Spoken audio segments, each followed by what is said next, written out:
Hello chillers! Welcome po ulit dito sa bahay ng old client ko dito sa Indang, Cavite. Yes po, matagal ko na po siyang kliyente at marami na po siyang na-order sa amin. Lahat ng mga furnitures nila dito ay kami po ang gumawa. Kaya naman yung outcome, tingnan nyo naman, ang ganda. At lahat po talaga yung customized, as in yung size, yung height, yung cover na ginamit at mga kulay. At syempre, nagsuggest din po ako kay ma'am kung ano pa yung pwedeng mas ikaganda po ng set nila. Pero hindi na ako nahirapan dahil magaling din po siyang mag-design. Katulad na nga nitong lace sofa set na to, dapat po talaga nakatufted po ang likod niyan.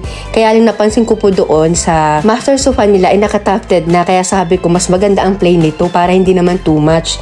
Ganon din po yung center table nila, nakatufted din. At sinang-ayunan naman yun ni ma'am. Kaya importante talaga nagkakasundo kami ng kliyente ko. Katulad ng mga pa-candle at saka yung mga throw pillows at yung mga frame, di ba? Hindi mo na kailangan kumuha ng interior designer. And take note, wala po yan sa mahal ng bilihan. Kahit gaano pa kamahal ang pan-display na binibili mo, pag hindi ka marunong combination, hindi rin magandang magiging outcome niyan. Buti na nga lang hindi madamot si madam. Pumayag siya na sabihin natin dito sa vlog kung saan niya nabili yung mga ibang gamit nila dito. Iba po dito, galing ibang bansa. Yung iba naman po, galing Divisoria. Doon sa 169, maraming tao na ang may mga pera, mga celebrity. As in, may kakayanan talaga para bumili ng mga mamahaling pang display o kaya mga mahaling mga ilaw.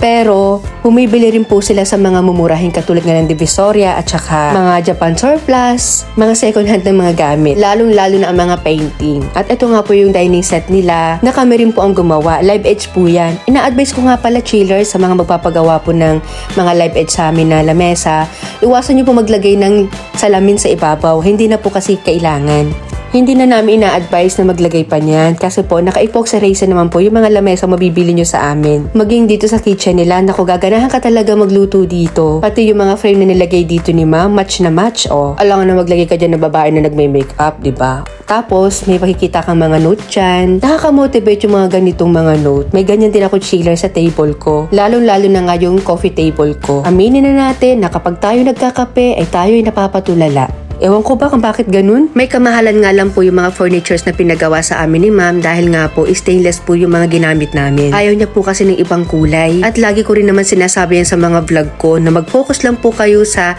1 hanggang 3 kulay para hindi po maging makalat ang bahay ninyo. Kung hindi may iwasan na talagang gusto nyo pa rin makita yung mga paborito nyong kulay, pwede naman po yan pero sa true pillows lang talaga. At iilan lang, wag yung dadamihan. Pinakang accent lang, ganon. Pachar-char. Maging sa paglalagay ng mga frame, may technique po yan. Tuwa talaga ako kay madam dito. Nakikita ko yung sarili ko sa kanya kung paano siya mag-ayos ng bahay. Bale, wala nga po pala sila dito sa Pilipinas. Kaya hindi may iwasan na may konting kalat. Kasi sabi sa akin ng caretaker dito ay sobrang linis talaga ni ma'am sa bahay. At ramdam na ramdam ko po sa floor nila kasi nakapaalang ako. At kakaiba nga po yung blinds na ginamit nila dito. May tawag dyan eh. At pwede rin po kami gumawa ng ganyan. Kaya lang po by order lang din. Kasi bihira po sa amin nag-i-inquire ng ganyan. Ay, napakasarap talaga uwian ng bahay kapag maayos. At syempre, hindi mawawala yung ottoman with storage free na pwede rin po nilang gawin na center table. Dahil 6 footers po halos ang family ni ma'am, kaya mataas po talaga yung sofa nila kung mapapansin nyo. Kagaya ng sinabi ko sa inyo kanina, lahat po ng mga sukat talaga dito ay pasadya dahil ito po yung kanilang family room. Yes, yung kanina po kasi, yun yung receiving room nila. Bungalow po yung bahay nila pero malawak, maaliwalas. Ang kagandahan lang sa ganitong size at forma, pwede kang matulog. Kung may baby ka, pwede dito. Lalo-lalo yung mga nagpapa-breastfeeding. Tingnan nyo yung true pillows ni ma'am. Kahit maraming kulay, hindi siya masakit sa mata. Ang ibig ko pong sabihin, kunyari, naglagay pa kayo dyan ng cover base na may iba't ibang kulay. Ay, nako. Sa pagkakaalam ko nga, kahit nga po mga ilaw dito, ay si ma'am din po ang nag-decide kung anong design. Ito yung first room dito. Marami nabibili online. Hindi ko lang pwedeng banggitin dito kung ano yun. Basta orange up. Alam nyo na yan. Ayan, para hindi kayo mahirapan na ayusin yung mga bedsheet ninyo. Pangmatagalan tong bed na to dahil leather po ang pinagamit din sa amin ni ma'am. Hindi rin namin tinipid sa pagkakalubog yung mga tufted niya. At ang dami nga nila naging free sa akin. Stool with wheels, bean bag, at syempre, nagpagawa rin sila sa amin ng side table. Napaka-importante po kasi ang may side table ang mga bed natin. At dito makikita nyo ang walk-in closet nila at pwede rin po nilang ilagay dito yung stool para kapag nagbibihis sila, nagsasapato sila. At sa right side, makikita nyo naman yung kanilang bathroom. Pasensya na po kayo kung medyo may kalat dahil nga po wala po nakatira dito sa bahay. Isa pa sa mga advice ko sa mga nagpapagawa ng bahay, kailangan po may bintana yung CR natin. Nang sa gayon, kahit wala kayong exhaust fan dyan, may singawan. Ang kagandahan din dito sa bathroom nila kasi nakaseparate po talaga yung pinakang bowl. Kaya mananatili talaga yung pagiging tuyo. Ang hirap pa naman mag-CR kapag basa-basa yung inaapakan mo, diba? At ang aking dream mirror na hanggang pindot-pindot na lang talaga, hanggang tingin-tingin na lang ako sa mga bahay ng client ko. Maganda rin sa bahay ang may salamin sa living room. Swerte po yan, basta tama lang po yung pagkakalagay or saang bahagi ng bahay mo ilalagay. Isa na naman nga pong free na ottoman na with wheels para dyan. Buti na nga na nagbigay po si ma'am sa amin ng size para saktong pwede ipasok doon sa ilalim. Isa rin to sa mga bet ko na ginawa ni ma'am. Ang liit pero ang laki ng meaning. Dito naman tayo ngayon sa second room. Almost same naman doon sa first room. At teka nga sandaglit lang at aayusin ko muna to. Ayan. Leather beige naman po yung ginamit namin dito. At dalawa nga yung side table dyan. Syempre sa dami nga ng in-order nila sa amin, halos lahat talaga. Kaya hindi na naman mawawala ang free na beanbag, stool, at marami pa pong iba. Hindi rin syempre mawawala dito yung toilet. Kahit gaano kaliit ang kwarto mo, mas maganda talaga may sarili kang banyo. Nararamdaman ko nga kung ano pang igaganda nitong bahay na to kapag dumating na ang mga may-ari nito. Tsaka mapapansin nyo kapag maayos ang bahay, kahit makalat, parang ang ganda pa din. Magkaiba naman kasi ang makalat sa madumi. Tsaka masarap paglinis ng bahay kapag maayos yung mga gamit. Lalo-lalo kapag maraming puti yung bahay. Ako talaga gusto ko puti para nakikita yung dumi. Talagang pinagkagastusan rin po nila itong bahay nila. Sa mga lalagyan naman ng mga shampoo, ayan, mas maganda yung ganito para, kasi laki man ng galon yung ilalagay mo dyan na shampoo or body wash, kasyang-kasya. Tingnan nyo to, iba talaga kapag dalawa yung side table. At syempre, hindi pa kakabog si madam. Dito tayo ngayon sa master's bedroom. Kahit naman ako, Diyos ko, pag talagang sa kwarto ko, kailangan bongga, ganon. Tingnan nyo naman yung combination niyan, yung curtain sa accent chair.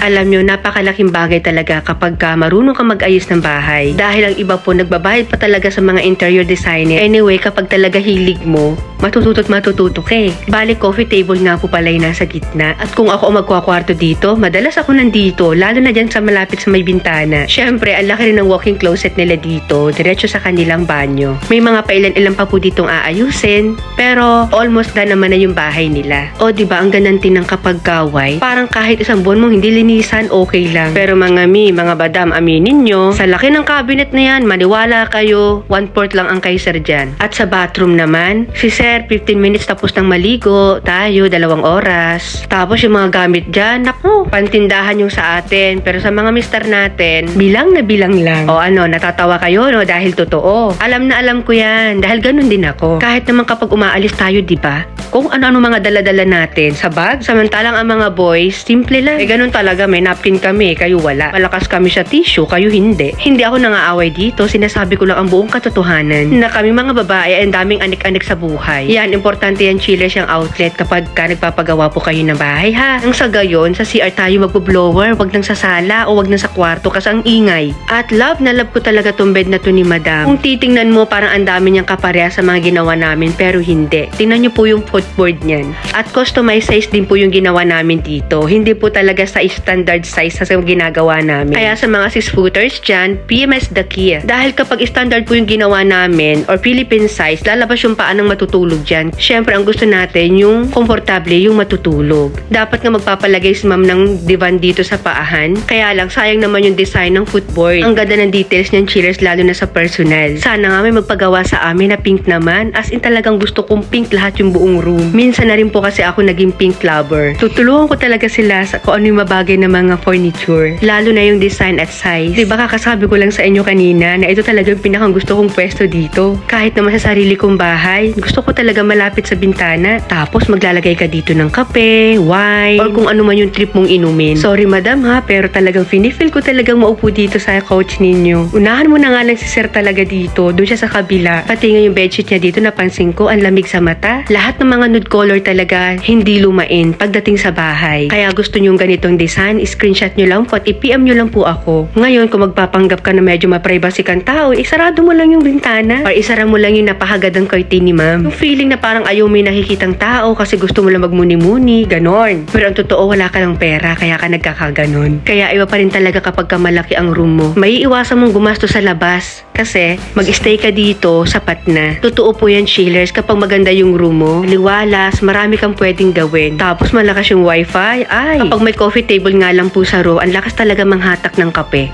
Bali fabric nga po pala yung accent chair nila and loose cushion po yan, doubly covered din po yan, para nalalabhan po yung pinakang foam. Pero kapag leather po yung pinapagawa sa amin, ina-advise ko na fixed cushion na lang, dahil hindi naman kailangan labhan. Punas-punas lang. Kung may mga nagustuhan po kayong mga furnitures po dito, lahat po yan ay pwedeng baguhin ang size, kulay, cover, PMS the key. Syempre, hindi po mawawala yung dirty kitchen nila. Para mapanatili pong maganda yung loob ng bahay, importante rin po talaga ang may dirty kitchen. At malaki rin talaga yung garahe nila dito sa likod. Mahilig din pala sa halaman sila ma'am, hindi pa nga lang naka-finalize kasi nga po, wala pa po sila dito. Nakakawala ng stress yung mga halaman, depende na lang sa kung anong gusto mo. Ako mahilig din dyan, kaya lang wala akong time para alagaan sila. Bago tayo pumunta sa dirty kitchen, ay makikita nyo yung bathroom dito sa labas. Partida, dito lang yan sa labas, pero tingnan nyo naman, napakaayos. Sana ganito rin yung mga bathroom sa mga gasoline station. Dahil biyahero nga po ako, nangarap talaga ako na sana required yung ganitong toilet sa Pilipinas. Lalo-lalo na mga sa mga public toilet. Okay lang magbayad basta maayos. Kung ako nga tatanungin kung anong gusto kong i-improve dito sa Pilipinas, huwag kayong matatawa, toilet po talaga. May libreng sabon, may libreng tissue. Ewan ko, parang ang babaw ko sa part na yun. Bahala kayong mag-adjust. Napakalaki ng dirty kitchen nila dito. Pwede tayo maglagay dito ng dining set. Dito nga rin nila nilagay yung mga webless na gawa sa Nara. Siya nga naman, mahirap i-let go, lalo't Nara. So, paano chillers, hanggang dito na lang. Sa mga gusto pong umorder, nasa screen lang po ninyo ang aming contact number. At sa price naman po, pakibasa na lang. Dito sa amin, mura pero hindi basura, kaya subscribe ka na!